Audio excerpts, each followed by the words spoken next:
It all started on a Thursday night I hadn't planned to be home for. My trip to Boston ended ahead of schedule. Client canceled our final meeting due to some last-minute internal crisis. Instead of grabbing an extra night at the hotel, I booked an earlier flight, grabbed a cab from the airport, and headed straight home. Cassidy had no idea. I figured I'd surprise her. Not for any grand occasion, but because the day held a quiet significance. It was the anniversary of the night we met. 7 years ago to the day. I hadn't said anything about it before I left. I thought maybe she'd remember too. The house was lit up when I pulled into the driveway. Porch light on. Kitchen lights glowing through the windows. It was late, nearing midnight, but I figured she'd be reading or maybe on one of her after-hours calls she'd taken to having since the big project at work kicked off. I didn't knock. Just used my key, like always, and stepped inside. No response. No call of "Hey, babe," like usual. The air smelled faintly of red wine and something floral I didn't recognize. As I closed the door quietly behind me, I heard a voice. Her voice, light, almost flirtatious. And then a male voice, low and confident. My heart paused. It wasn't panic. Not yet. Just confusion. I stepped quietly past the hallway mirror and stopped just outside her office door, which was open a crack. Cassidy sat at her desk, half turned toward the screen, wine glass in her hand, laughing softly. I couldn't make out what was being said. Just the tone, familiar, relaxed, almost too comfortable. A second later, the sound cut off. She clicked her mouse and shut her laptop a little too quickly, straightening her posture like someone had just walked in on her doing something she wasn't supposed to be doing. "Jason, I should go," she had started to say, before noticing me. Her eyes widened for just a second, then cooled into something unreadable. She was always quick like that, never one to wear surprise for long. "Mark," she said, surprised but not shaken. "You're home." I offered a shrug. "Trip ended early. Thought I'd surprise you." She didn't smile. That struck me first. I nodded toward her laptop. "Who were you talking to this late?" She blinked once, then looked away. "Just my boss," she said almost casually. "Jason Carver." Something came up with the client account in LA. I wasn't expecting to stay on so long. She sipped from her wine glass like that would smooth the edges of her story. "You're being quiet. Everything okay?" There it was, that switch. Her instinct to make my questions seem strange, out of place. Like I was the one being unusual for asking. "It's almost midnight," I said. "That must have been important." "It was," she said, more firmly now. "And if I'd known you were coming back early, I'd have cleared time for you. But you didn't tell me. You just showed up." I nodded, trying to read her. Her tone wasn't angry exactly, but there was irritation under the surface. That subtle deflection I'd learned to recognize after years of marriage. I moved toward her, saw her fingers still resting on the edge of her laptop. A Zoom tab lingered, minimized, but not closed. It read, "J. Carver, connected." My chest tightened slightly. "You said it was urgent. Something wrong at work?" "It's handled now," she said, closing the laptop completely. "You're acting weird, Mark. What's going on?" I shook my head. "Nothing. Just tired. The red eye threw me off, I guess." She stood, stretched like she'd just finished a casual call with an old friend, and kissed me on the cheek. The contact felt off. There was a tension in her body that didn't match her tone. "You want some wine?" she asked. "No, I'm good." We didn't talk much more after that. She went upstairs. I stayed in the kitchen a while, just leaning against the counter, watching the shadows shift through the window. Something felt wrong, but I didn't want to say it out loud. Saying it would make it real. Eventually, I made my way to the couch with a blanket and a mind I couldn't quiet. I told myself it was probably nothing. I'd seen Jason's name before. He was on her team. They'd worked late together plenty of times. That wasn't new. She was a driven woman, good at what she did.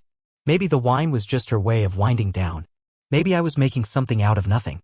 But the way she shut her laptop, the way she looked at me when I walked in, the way she made it feel like I was the one intruding, those were the parts that didn't sit right. I lay there on the couch for a long time, not really sleeping, just staring at the ceiling. Listening to the creaks of the house, the hum of the fridge, the sound of Cassidy's footsteps upstairs when she thought I wasn't paying attention. It wasn't one big thing. It never is at the start. It was just a clue she tried to dismiss and that I tried to forget. The next morning, I sat in my car parked 2 blocks from our house, engine off, fingers tight around the steering wheel.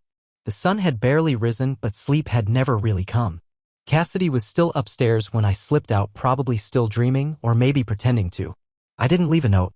I didn't have the energy to explain what I couldn't yet define. Instead, I sat there in silence, watching the slow crawl of morning joggers and dog walkers, trying to make sense of the fog that had crept into my mind. That moment with the laptop haunted me, not just the name on the Zoom tab or the too easy lie, but how natural it all seemed to her. Like she had practiced that answer. Like she had been waiting for me to ask, just so she could shut it down. And that's when it started, my mind flipping back through moments that hadn't meant anything before, but now glowed under a suspicious light. She'd started traveling more. At first, it was once every 2 months. Then it was twice a month. Conference in Atlanta, client in Denver, workshop in Chicago. Always business-related, always short notice. She'd leave in a flurry, always looking a bit too polished for airport comfort. Once, I joked that she was dressing more for cocktails than clients. She laughed it off. "You know how important impressions are," she said. And I had nodded. Like a fool. Then there were the work calls on the balcony. It used to be we shared everything, even our complaints about colleagues. But in the last few months, those conversations vanished. She'd take calls outside even when the weather was cold. She said it helped her focus. But it didn't feel like focus. It felt like secrecy. I remembered one night in particular, about a month back. I had walked into the kitchen to grab a glass of water when I saw her outside, phone to her ear, her back turned. She was laughing. Not politely. Not professionally. It was that kind of laugh, the one she used to have with me when we first started dating. The kind that made me feel like I was the only one who could light her up like that. And now someone else was getting it. There were other signs too. Little things. Her wardrobe had changed. New clothes, sleek and expensive. Brands I hadn't seen in our closet before. One night, she came down wearing a tight navy blue dress that hugged her in all the ways I used to admire. I stared a little too long and she caught me. "Don't look so surprised," she said, adjusting her earrings. "A woman can dress up for herself, you know." But I wasn't surprised by the dress. I was surprised she hadn't asked for my opinion. She used to do that. Now she didn't seem to care what I thought. There was the perfume too. Not the vanilla and rose one I gave her last Christmas. This was sharper, sultry, something new. Something she never wore around me. And then there were the canceled dinners. Our tradition of Sunday takeout, wine, and a movie slowly died. At first, it was work deadlines. Then she was too tired. Eventually, she stopped explaining it all. Just vanished into her office with her laptop and a bottle of wine. One Sunday, I ordered her favorite Thai and set the table. She came downstairs just long enough to say she wasn't hungry. She didn't even look at the food. I ate alone, the spring rolls turning cold while my thoughts boiled over. There were also gifts. Things I hadn't bought. A pair of earrings, delicate and gold, that showed up in our bathroom drawer. A clutch purse I knew I hadn't seen before. When I asked, she said a coworker was cleaning out their closet and offered them up. It wasn't until the necklace that I truly froze inside. It was an elegant piece, small sapphire pendant on a silver chain. Not flashy. Tasteful. But expensive. I knew that because I looked it up. It had come in a small box tucked into her drawer under some scarves. I found it by accident while looking for Advil. Inside the box, still stuck to the lid, was a tiny gift tag that read, "You light up every room." Jason. I stared at that name for what felt like an hour. When I finally brought it up, she didn't hesitate. Said it was from a female colleague named Jacqueline who always used humor and nicknames. "She calls everyone Jason Bourne when they solve problems fast," Cassidy said with a grin that didn't quite reach her eyes. "It's just a joke. You're reading into it." I had nodded. Again. That's when it hit me how many times I had nodded. How many times I had let the doubt creep in only to smother it myself with trust. Blind trust. Trust that she hadn't earned in months. And then there was the biggest red flag of all. 3 weeks ago, Cassidy had asked for a break. Not a separation. Not even space to move out. Just some time to reflect. Said she was feeling off, disconnected, like she needed to recenter. She used words like alignment and clarity and soul space. She said it so gently, like it was meant to help both of us. And like a coward, I agreed. I told myself she needed this. That maybe we both did. That some distance would make the heart grow fonder, or at least make the tension go away. But I see it now. She didn't want space to reflect. She wanted freedom to explore. And she didn't need soul space. She needed time in someone else's apartment, probably Jason's.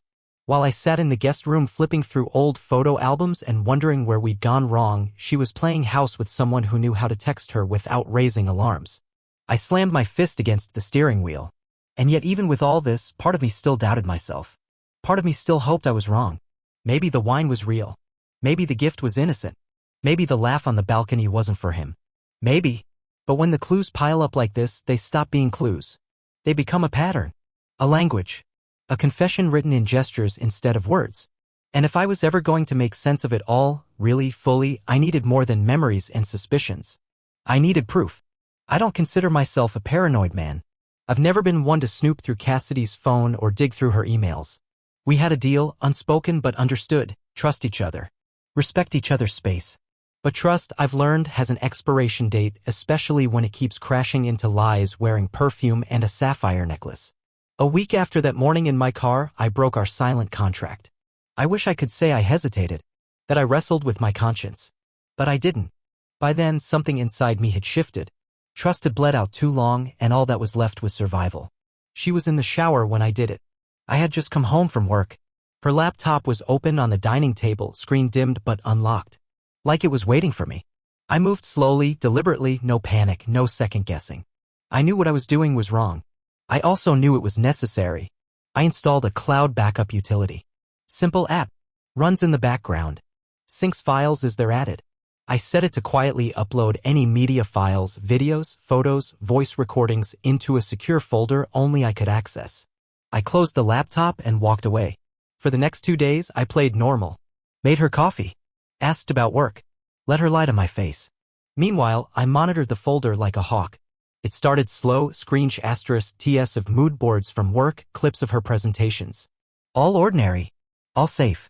Then, one night, a new video uploaded. It had no title. Just a date stamp. I remember the moment I clicked on it. I was sitting at the kitchen table, phone in hand, lights dimmed. Cassidy was upstairs, brushing her teeth.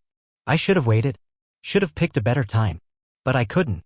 The screen lit up with a hotel room. Not her home. Not a business suite. A hotel. Muted lighting, cream walls, city view behind thick curtains. The camera angle was off sh*t low, slightly tilted, like it had been propped on a nightstand. Then I heard her voice.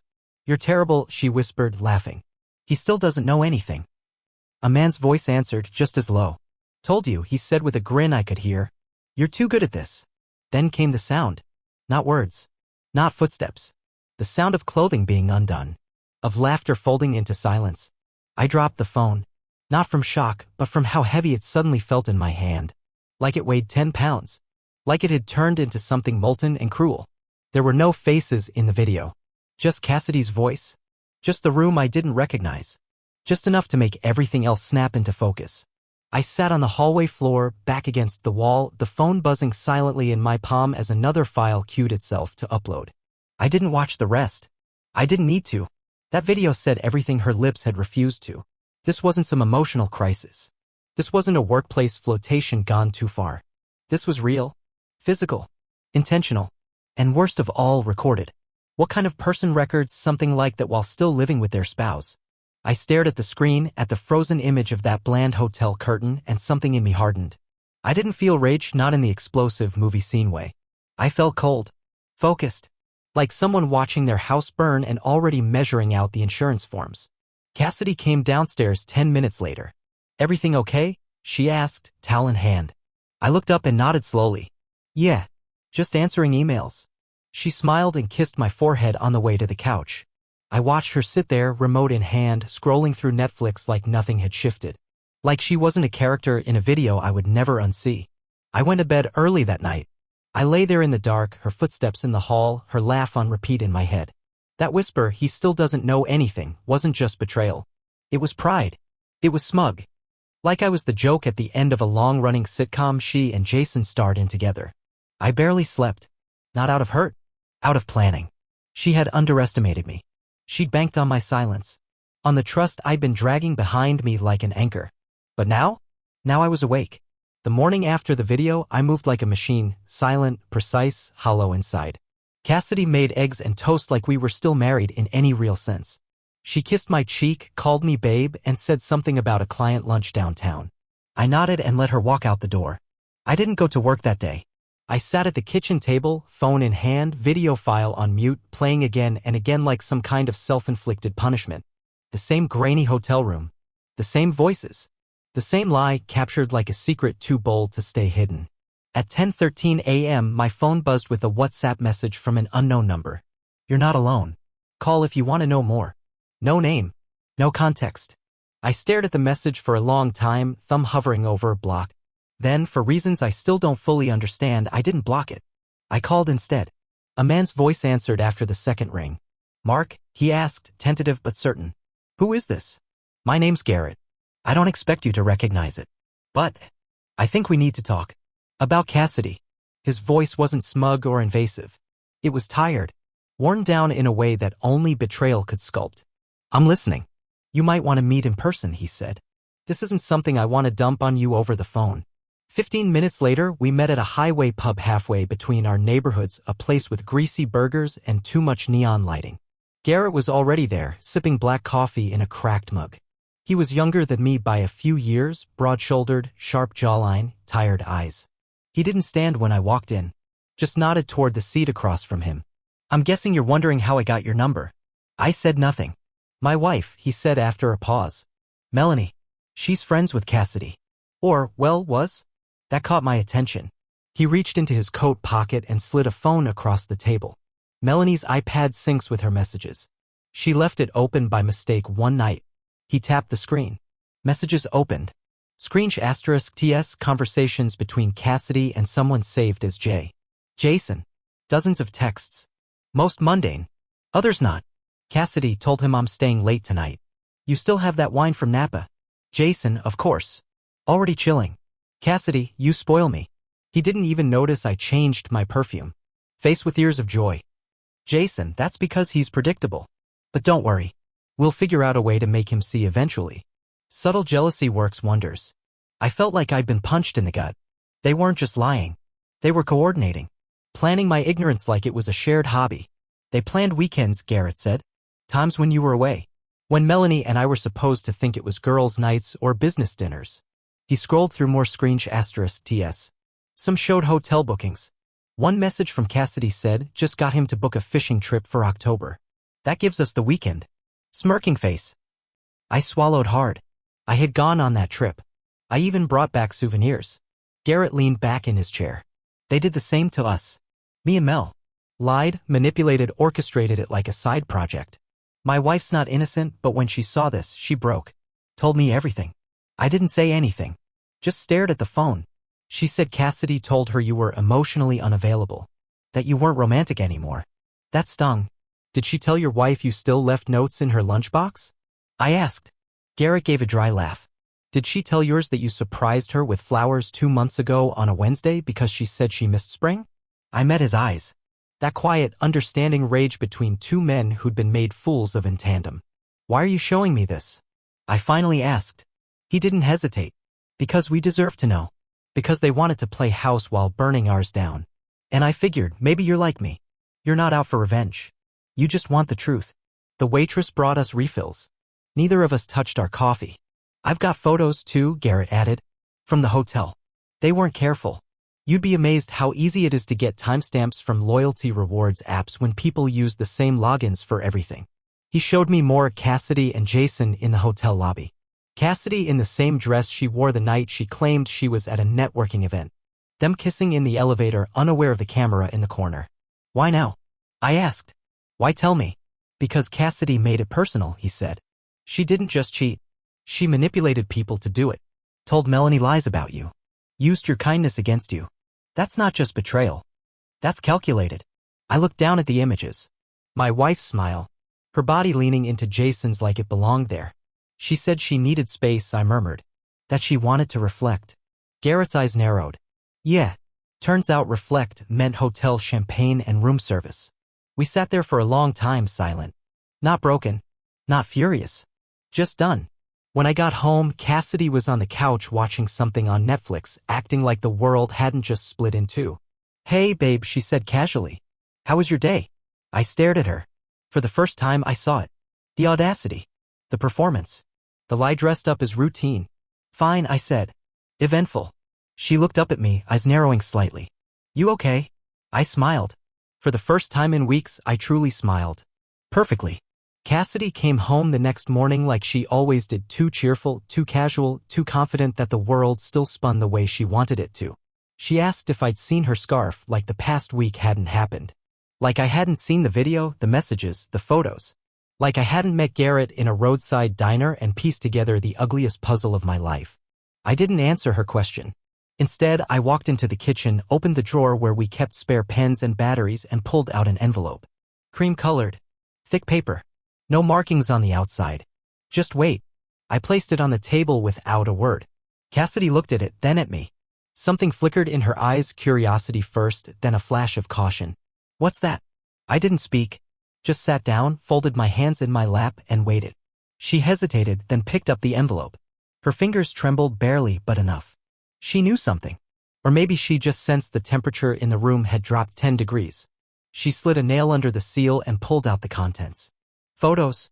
*TS. Printouts of messages. A still frame from the video. Not the worst part, just enough to say I know. Enough to wipe the lie off her face. Cassidy didn't speak for a long time. She just stared. First at the papers. Then at me. Her skin drained of color. When she finally spoke, her voice was barely more than air. Where did you get this? I tilted my head. You want the source or the timeline? She blinked. Because I've had it for days, I said. Long enough to memorize every word you and Jason sent each other. Every location. Every plan. I know about Denver. And the October weekend you made me book that fishing trip. I know about the wine from Napa. I know about the necklace. She swallowed hard. Her lips parted, but no words came out. You said you wanted a break, I continued. Time to reflect. So I gave you what you asked for. She finally spoke, her voice thin and shaky. Mark, I didn't mean. I'm not interested in what you meant, I said, cutting her off. I'm only interested in what you did. She stepped toward me, slowly, like approaching a wounded animal. Please, she whispered. Let me explain. It didn't mean to get so far. You recorded it, I said calmly. You weren't just careless. You were proud. Tears welled in her eyes. I wasn't proud. I was confused. I didn't know how to come back from it. I thought maybe if I could just stop, if I could reset things. No, I shook my head. You didn't try to stop. You planned around me. You made me part of the excuse. You lied to your friends, to mine, to your own colleague's husband. You orchestrated an entire side life. And now you want to reset. She broke then. Hands over her mouth. Shoulders shaking. I love you, Mark. I swear. I just got lost. No, I said again. You made a map. You just didn't think I'd ever find it. Her sobs grew louder, but they didn't move me. Not anymore. Something inside me had already closed. Like a window nailed shut after too many storms. I stood, walked over to the counter, and picked up a small note I had written that morning. Placed it beside the envelope. It read, You wanted a break? I gave it to you. Forever. She looked at the note, then back at me. Her mouth moved but formed no words. Finally, she reached for her keys, eyes wide and watery, and paused at the door. Mark, please don't do this. I'm not doing anything, I said quietly. You already did. She opened the door. Paused. Looked back one last time. I didn't flinch. She stepped outside. The door clicked shut behind her. I walked over and locked it. Turned the deadbolt. Then pulled out my phone and changed the alarm code. The house was silent. It was the kind of silence that used to haunt me, too big, too hollow. But not that day. That day, it felt clean. Still. Final. That night, for the first time in months, I slept soundly. Not because everything made sense. Not because I had healed. But because I was no longer pretending. I thought Cassidy walking out the door would be the final chapter, but betrayal rarely ends quietly. In the days that followed, Garrett and I stayed in touch, trading pieces of the story like two survivors comparing scars. And then one morning, he called me. I think we should send everything to their company's HR, he said. They broke more than vows. They broke policy. Cassidy and Jason worked for the same firm, same team even. The company had strict rules against inter-office relationships, especially between supervisors and subordinates. At first, I hesitated. It felt vindictive. But then I remembered the emails, how they coordinated my absence, how Jason used business trips as cover. They hadn't just cheated on people.